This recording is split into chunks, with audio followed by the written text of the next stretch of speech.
Definitely excited to be talking to you, man. You are, some people call the future of bodybuilding. Ugh. No pressure, right? I'm sure there's pressure because your father is a legend in bodybuilding. As a son, what kind of pressure, and being a professional bodybuilder yourself now, what kind of pressure do you experience? I don't know. I feel like, of course, no matter what I do, it'll never be good enough. I mean, if it would have been different if he wasn't known as one of the best ever. I think already being compared to any professional bodybuilder, let alone a Mr. Olympia, is bad enough. But when he's, one of the greatest of all time, it's just you're never going to be better than him. And as soon as I can realize that, I can deal with it a lot better. I get a lot of people that are always like, "Oh, he's going to be better than his dad," or he'll never live up to his dad," stuff like that. And you're right. I don't want to. That's not my plan. I plan to be the best of me, but I'd like to bring old school back to new school bodybuilding. And I feel like if anyone's the best case for that, it is me. Now, you mentioned you can never be like your father, of course, but I mean, realistically, you can definitely be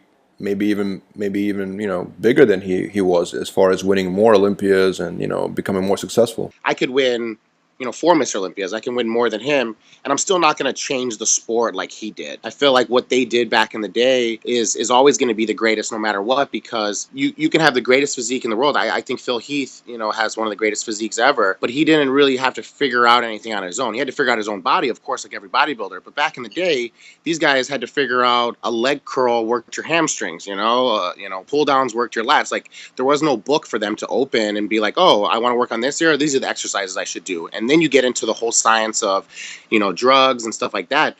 They really were just the guinea pigs. And I think that's, to have that kind of balls to do that is just something no one will ever be able to be ever again, to figure out, oh, should we take four of these pills? Oh, that guy died. Take three, like that's how they pretty much figured it out back in the day. And I think that's just another level that I think a lot of kids today don't realize, and they take for granted for sure that I mean, you do that with all sports. Every sports person is always going to compare the old with the new, and you just can't do that. It's just completely different. What's available for me wasn't available for my dad back in the day. But is it true that he didn't actually want you to be a bodybuilder? Yeah, he was really just a power lifter, and he really only did it just so he can escape Cuba. He was on the weightlifting team for Cuba, and he went to Russia, and the Russians actually taught all the Cubans how to lift and stuff like that. And then when it was time to go to the Olympics, back when Cuba was allowed to compete in the Olympics, they went to the Pan American Games, and that's when he defected and ran away. And then he got to the States, and he still was just powerlifting, and that was something that he really enjoyed doing.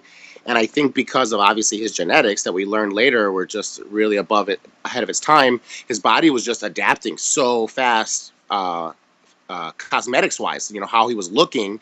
And I think he realized getting into that it was a lot easier. I mean, it's crazy to say, but I think lifting really heavy and stuff like that, I think that's the only thing that really messed him up, because people are always like, oh, I'm so sorry that your dad passed away and stuff like that. But people don't know that he lied on his birth certificate when he came to this country. He was almost 80 when he passed away. I mean, he lived a pretty good life. When you told your father that you want to follow his footsteps, I mean, what did he tell you? I start to understand it more as I get older, of course. I mean, you're an immigrant.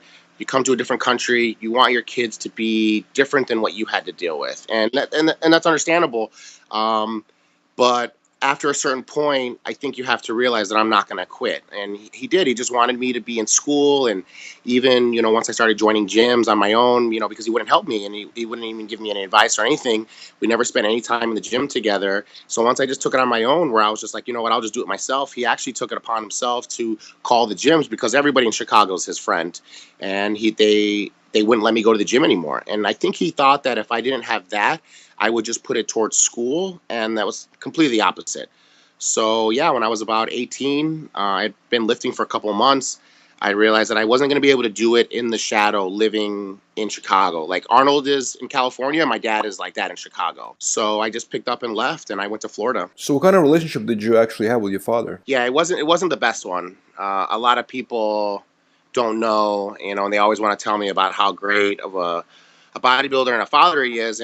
And yeah, you can tell me about how great of a bodybuilder he was all the time. I completely agree. He's probably one of the best. But I don't like when people tell me about how great of a father he was to me when they have no idea how our relationship was or how he treated me. I have a way closer relationship with my mom. My mom didn't want me to compete too, but obviously, no parent wants their kid to get into a sport where drugs are mandatory. But after a while, my mom realized that if he's not going to stop and he's going to do it on his own, at least let me help him. And my dad never really got that idea that, man, I can't even imagine how much trial and errors that I've, gone through that I could have skipped if my dad had just told me. And I can't lie, me being sponsored by Labrada, and I see Hunter and Lee, how they react, how they act together. I mean, I'm really jealous. Hunter, as soon as he picked up a weight, he knew exactly how to pick it up. He knew what to do with it. He knew what to do with his diet. He knew what to do with all the science right away from the get-go. And that took me about, man, now almost 13 years to figure out. You have these guys now, Dallas McCarver, and you have Cody, these guys are like pros competing on pro stages at the Olympia, even, in their low 20s, but really it usually took about, a good 10 years before you really had your body together and you could really be a successful pro. So who knows, maybe in a roundabout way that's going to help me in long term, but I guess the only way to figure it out is in the future. I heard some rumors about your father that he had a he had a temper. Yeah, oh yeah, for sure. I think more of it was just him being Hispanic. He just was so high tempered, and yeah, there was a case where my mom was holding me in her hands. I was just born, and yeah, my dad was really upset, and he was throwing stuff, and I think he almost hit me, and that's when my mom grabbed, because he was a cop, grabbed his gun, and was just kind of more like saying like, calm down, like, trying to hopefully make that would be the reason that he would want to calm down, but he just felt so invincible, and he came at her, and yeah, she shot him. And it's so crazy is that my dad didn't even know he was shot. He thought that she missed, and it wasn't until she was like, you're shot, that he kind of looked down, and then he started to, faint, and she actually drove him to the hospital.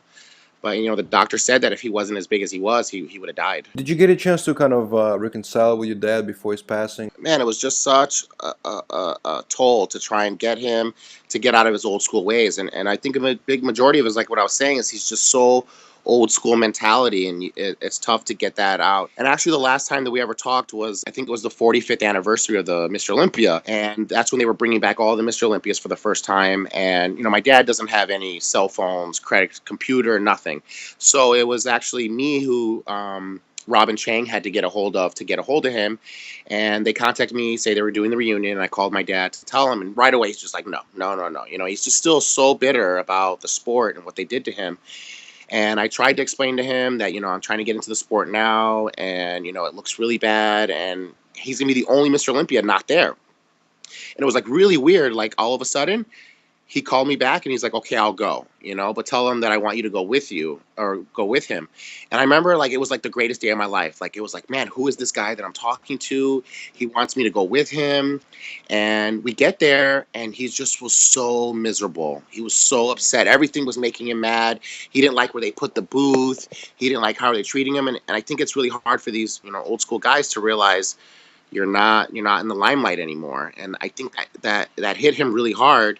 And the last time we actually talked was Jim Mannion went up to my dad, and he went to shake his hand, and he's clearly trying to squash any grudges that they've had for 40 years.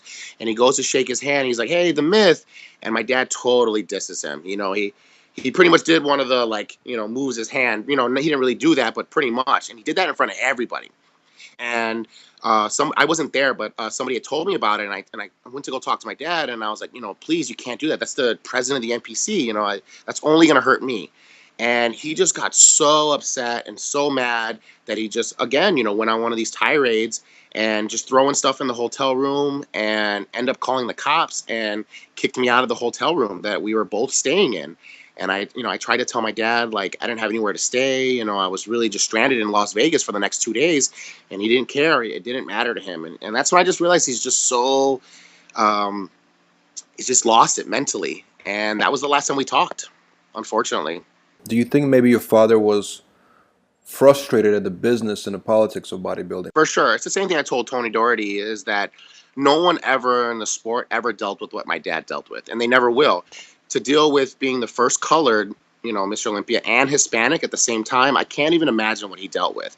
I mean, I know he never told me anything, but I've heard him talk to other people where, certain judges and certain people in the IFB have told him no black person or Jew will ever win the Mr. Olympia ever again, and I can't imagine after hearing so much hateful stuff. After a while, it's eventually going to turn you into a different person. I mean, even the stories. I mean, Arnold even jokes about it. There's stories of Arnold tricking my dad on stage, and him getting him to move the competition to a different room. And there was a conversation Arnold had with my dad on stage, and I think a big part of it is my dad was mad at himself for letting all this happen to him, because they were on stage.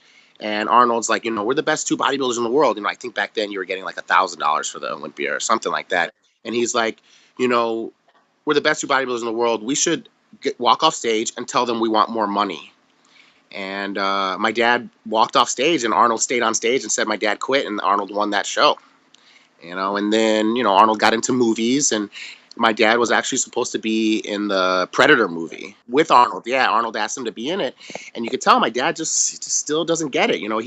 He told them that he wasn't going to do the movie unless he got the same amount of money as Arnold. He still felt that he was as much of an equal with Arnold and just couldn't drop that ego.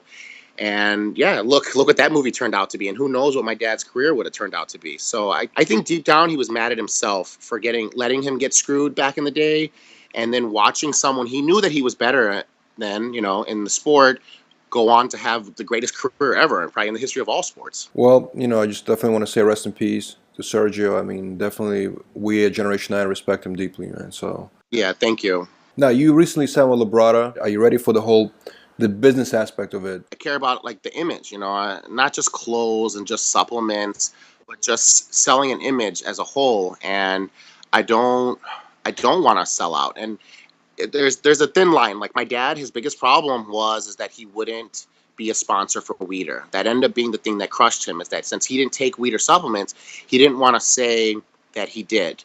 And I get that, and I wouldn't do that either. And that's why I really felt really good going with Labrada, because I really like everything about him and his company.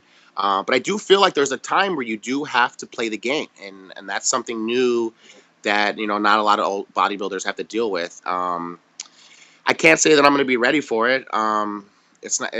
It's just something you have to deal with when it comes up. But I feel like if I can be different on stage, then maybe the business part would be a lot easier. I feel like what's a big problem in bodybuilding now is the posing. I feel like posing routines are so horrible. You either have guys that just do 15 different most musculars over and over again, or you have guys that are dancing and they look like strippers. And I don't think that either one is good. And unfortunately, all the crowd wants is the strippers now, because nobody wants to go to a show, and spend $100, and it's just boring. I feel like Dennis Wolf is a really good poser. Hidetada Yamagishi is really a good poser. Like, that's the kind of person that I want to be. So I feel like that's the one time you get to show the crowd and the industry your personality. That's how you show what kind of person you are. So I'm hoping if I just keep doing what I'm doing, and I think that'll come off, and then the business part will come with it. Tune into Generation Iron Podcast with Kai Green every Wednesday. But as time passed and I got more tattoos in my face and I finished the project, I realized that this is the choice I made. This is not something that happened overnight. This is not something that I'm born with. This is a choice I made to look different.